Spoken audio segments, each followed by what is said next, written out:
Cette saisie de drogue, à présent complètement atypique, en pleine mer, des narcotrafiquants transportaient leur cargaison dans un sous-marin.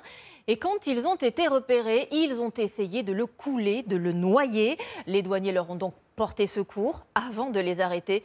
Les images et le récit de Maureen Bajac et Marie Belot. Ils se savent repérer et tentent le tout pour le tout.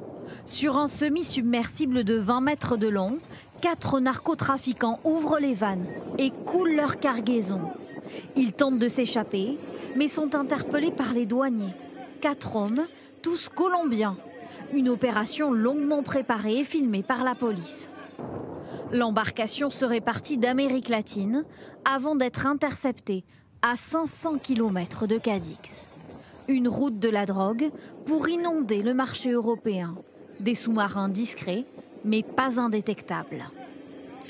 Le navire s'apparente à un narcoboat. Compte tenu du lieu et du comportement de l'équipage, on présume qu'il transportait de la cocaïne à bord.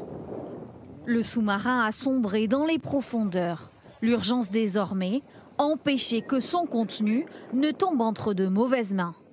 On va étudier un peu les conditions d'environnement, les profondeurs auxquelles les moyens ont coulé, le risque de récupération par des organisations criminelles.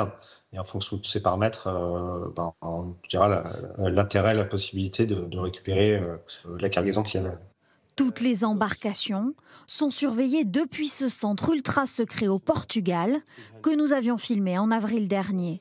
C'est la 3e interception d'un semi-submersible en 5 ans, rien qu'au large de l'Espagne.